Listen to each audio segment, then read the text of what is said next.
Hello, my favorite listener. This is episode 4 of The Birch Bride, and it's a Rust Belt Studio production. This is your ever-present reminder that Rust Belt Studio does 2 other shows, Mikey and the Garden Arch and The Engine of War. Both of them are fantasy shows, one high and whimsical and Mikey. Engine is more dark, gritty, kind of a moral drama. Both of them run every other week on Tuesdays opposite each other, so there's something coming out almost every Tuesday, and you can find them wherever you got this podcast. Now, settle in. The show is about to start.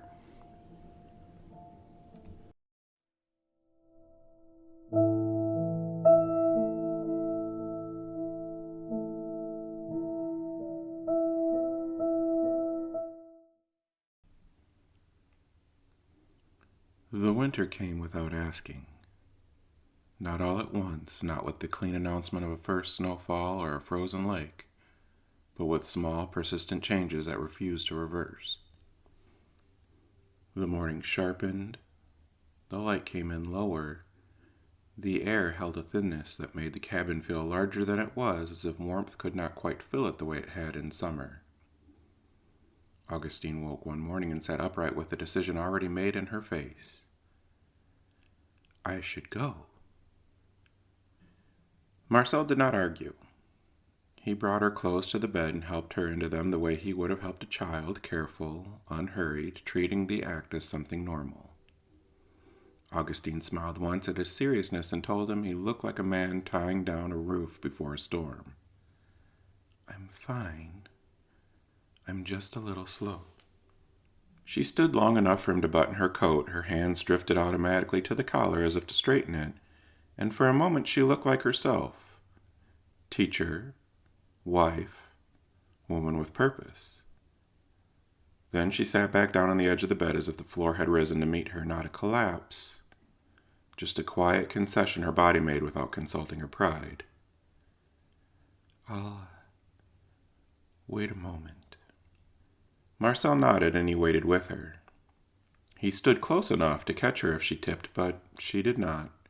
She simply stared at the boards beneath her feet and breathed through the weakness as if it were an inconvenience that could be managed by patience alone. The moment passed. She tried again.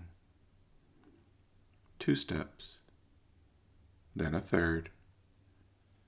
The cough came with no warning and took her hard enough to bend her forward, one hand braced against the bed frame, the other pressed to her mouth.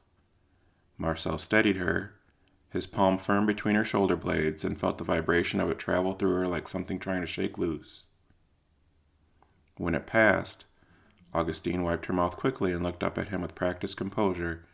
Dust or the cold? Marcel said nothing. He went to the stove and fed it anyway, though the room was already warm. She did not go to the schoolhouse that day.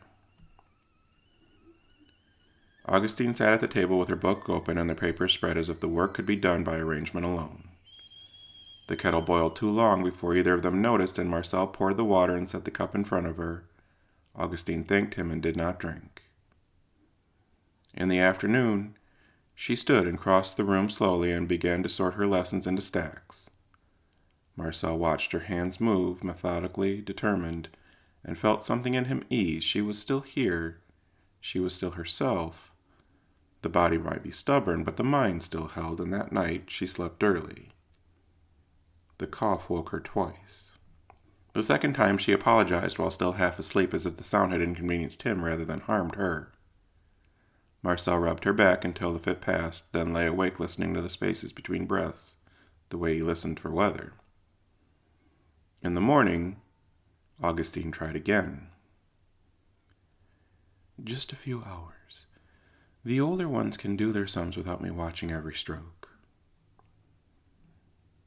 Marcel helped her dress again. He did not mention how loose the fabric had become around her shoulders. He did not mention how her cheekbones looked sharper than before. He did not mention the way her eyes seemed brighter only because the rest of her had dimmed. He walked her part way down the path because he could not help it. The tree swallowed her slowly, one step at a time, and Marcel stood at the edge of the clearing longer than he meant to, watching the space where she had been until it was only woods again. He returned to the cabin and he tried to work. He split wood and stacked it closer to the door. He checked the latch and replaced the peg that held it because he could. He repaired the corner of a shelf that had begun to loosen. He did these things with the familiar satisfaction of competence. But the satisfaction did not settle the way it had in summer, and by midday, the path remained empty. Marcel told himself that lessons ran long. He told himself that her not being there yesterday meant the children wanted her longer. Augustine had always been thorough. He kept his hands moving because stopping would mean listening too closely. Augustine came back just before dusk, her books held tightly against her chest.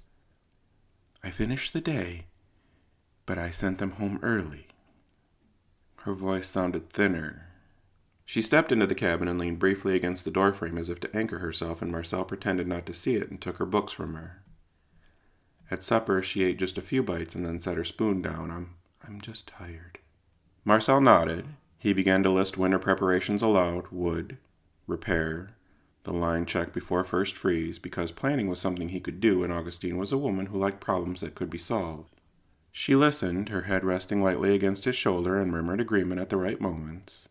Later, when the cough came, it stayed longer. It was not louder, it was simply deeper and slower to pass, as if her body had to work harder for the same release. Augustine turned away from him out of habit and pride, pressing her handkerchief to her mouth as if to keep the sound contained. Marcel noticed, of course. He noticed everything now. When it ended, Augustine waved him off with a smile. "It's the season turning, everyone sniffling." Marcel fetched water anyway. He kept the window closed despite the mild night air, and he moved a chair closer to the stove. He folded an extra blanket and placed it at the foot of the bed before she asked. In the morning, she did not rise.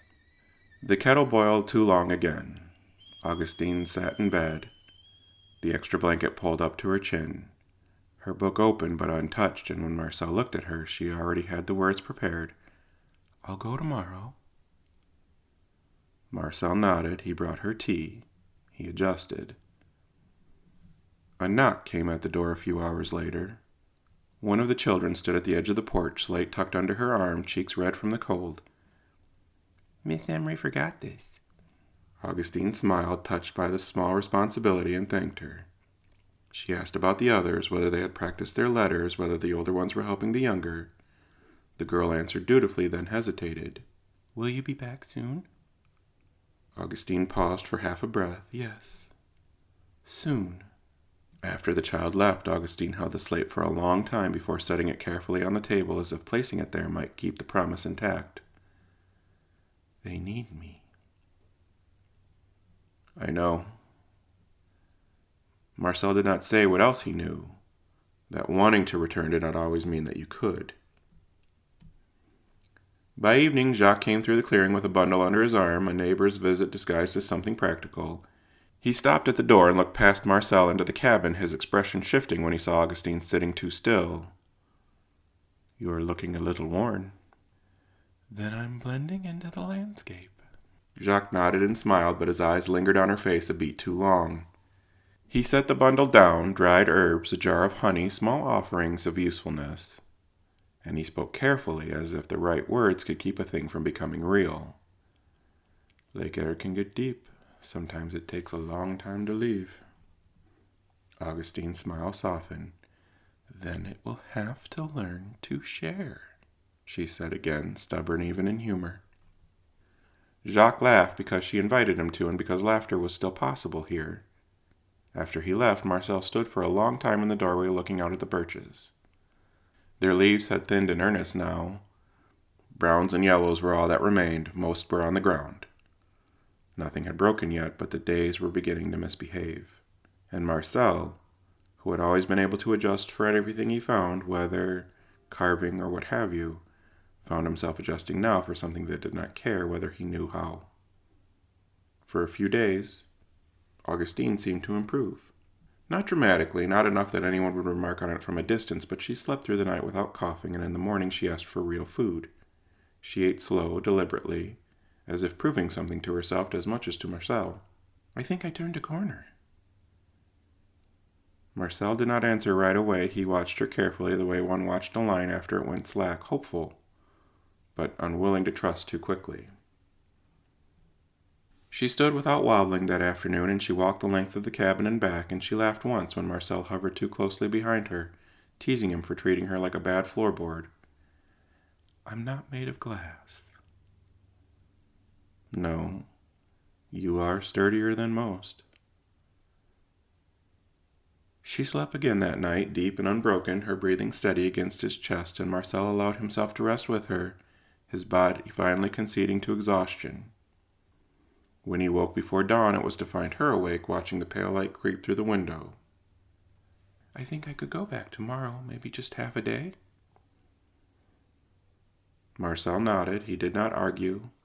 He helped her dress in the morning, and this time she did not have to sit.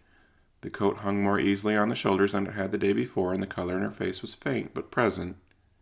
Jacques returned that morning as Augustine was preparing to leave. "Well, look at you." "I told you it would pass." Jacques nodded, relief evident. The land does not like to keep good people down. She walked to the schoolhouse that day. Not the whole way alone. Marcel went with her part way, but stopped himself and turned back, letting her finish the path on her own. He watched until the trees closed behind her, then returned to the cabin with a cautious lightness in his step. She came home at midday, tired but upright, her books tucked firmly beneath her arm. "They behaved, mostly." She ate more at supper than she had in weeks, and she spoke of lessons resumed, of children who had missed her, of a girl who had practiced her letters every night just in case.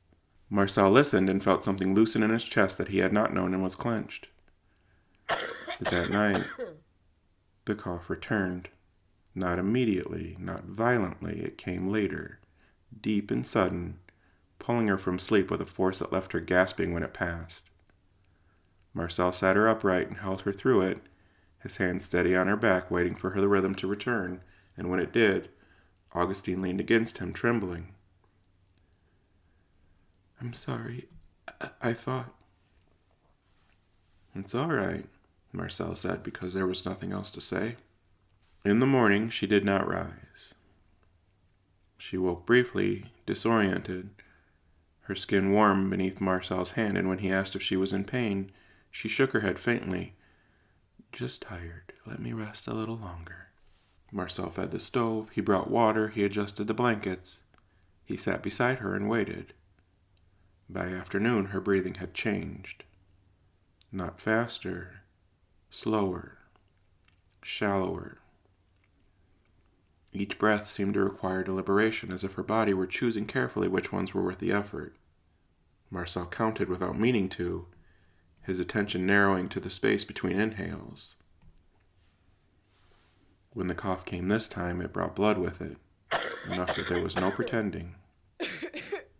Augustine looked at the cloth in her hand and then up at Marcel, her expression more surprised than afraid. "Oh." Marcel took the cloth from her and folded it away.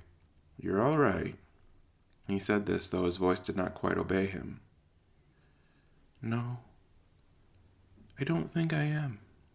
She fell back asleep after that, and Marcel stayed awake. He sat beside her through the long hours, listening to her breathing falter and recover, each time a little less certain than before. He held her hand and felt how light it had become, how easily it rested in his palm. Outside, the wind began to rise. Augustine woke just once more, some time before dawn. Her eyes found Marcel immediately, as if he were the only thing left in the room worth anchoring to. "I don't want to stop." "You won't." Marcel leaned down and pressed his forehead to hers, and said that because it was the only answer that did not break him. She smiled faintly and closed her eyes. Her breathing slowed. Then it did not return. Marcel waited. He waited long enough to know Augustine's eyes were open, unfocused, resting on nothing. Her mouth was slightly parted, as if she had meant to speak again and found no reason to. Marcel closed her eyes carefully. He straightened the blankets. He added wood to the stove, though the room was already warm. Outside, the wind moved through the birches, restless now, leaves loosening themselves in small, quiet surrenders. Something that had come from the earth had finished returning to it, and the earth, patient as it was, did not rush the rest.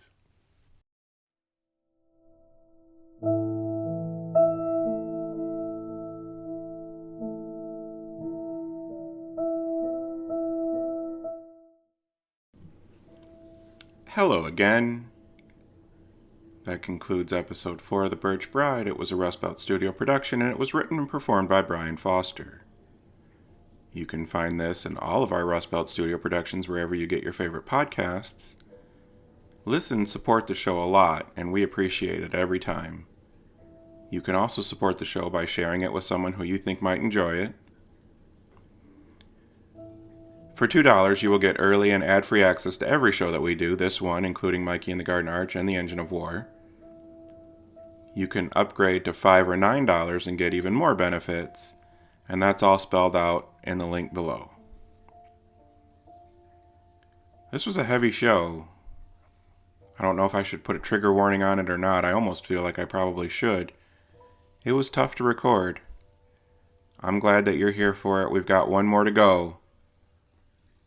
Thank you very much, and until next time, my favorite listener.